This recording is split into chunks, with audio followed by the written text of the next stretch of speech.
Hai hai, apa khabar anda semua ya? Anda semua sudah makan ke belum? Ya, ya, mudah-mudahan anda semua dalam keadaan sihat walafiat di samping keluarga yang tercinta ya. Ya, kita duduk di kafe minum secawan latte ni ya sambil mencari ketenangan ya. Keperluan hidup ini membuat sebahagian orang kata orang kalang kabut ya. Pikiran pun jadi kata orang berserabut dan mudah terbawa emosi. Itulah sebabnya tak sedikit orang yang ingin liburan ataupun bercuti keluar negeri dan melepaskan penat hiruk pikuk dunia demi mencari sebuah ketenangan jiwa. Ya, itu dia. Ya, ketenangan jiwa ni kita perlu dalam hidup kita. Yakni akan membawa dampak positif pada fikiran dan hati kita ya.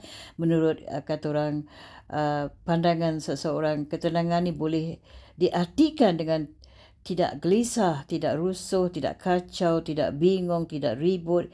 Jadi aman dan tenteram tentang perasaan hati dan keadaan ya. Ya, sambil menanti seorang kawan ya, dia belum sampai-sampai, agak terlewat tapi dia tidak berhubung, tak tahu apa masalahnya ya.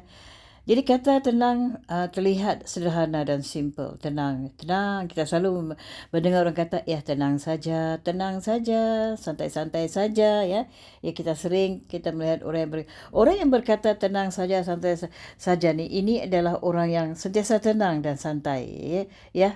Jadi kata tenang ni terlihat sederhana dan simple. Tapi belum tentu semua orang boleh meraih dengan mudah bahagia itu sederhana ya. Sama halnya dengan ketenangan, kunci utama adalah dengan bersyukur. Janganlah mencari hal-hal rumit yang bikin kamu tambah pusing dan pening sakit kepala ya. Ya, kita keluar dari rumah, duduk di kafe sambil tenangkan fikiran, sambil menanti teman dan sambil melihat keadaan keliling ya. Ya, itu dia. Dia begini ya. Hal yang rumit yang buat kita tambah pusing ya, supaya kamu lebih mengerti mengenai arti ketenangan dan bagaimana cara mendapat ketenangan hati ya, bagaimana caranya ya. Dia ada caranya lah ya. Ya, kata orang ya, kata sebilangan orang kegelisahan hanya akan membuat segala pekerjaan berjalan tidak karuan, tidak tersusun ya. Pikiran menjadi beban terbesar. Jadi gusar, lundah gulana, bingung dan tidak tahu apa yang harus dilakukan. Padahal banyak sesuatu yang harus kita kerjakan. Maka dari itu tenangkanlah fikiran. Sebenarnya banyak perkara yang boleh kita hilangkan ketenangan ya. Kalau di rumah kita ada taman walaupun dia kecil, kita bersihkan dan kita cuba cucuk tanam. Itu pun satu ketenangan juga ya. Ya, itu dia. Ya, kata orang ya, setiap hari dari pagi sampai petang terus mencari wang. Kadang-kala tidak ada waktu untuk mencintai diri kita sendiri sampai kita terlupa tentang diri kita, menjaga kesihatan. Ya, sampai kita terlupa ya menjaga kesihatan diri kita, sampai kita terlupa untuk menyayangi diri kita, sampai kita terlupa mencintai diri kita. Ya, kita asyik sibuk dengan urusan orang lain ya. Nampaknya temanku ni belum lagi sampai, belum lagi tiba dan belum berhubung denganku lagi.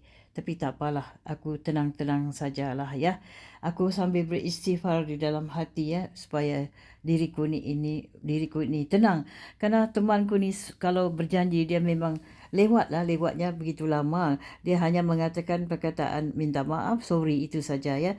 Tapi kita yang menanti ni agak cukup membebankan ya. Masa waktu kita terbuang begitu saja. Tapi tidak apa, aku cuba memujuk diriku sendiri.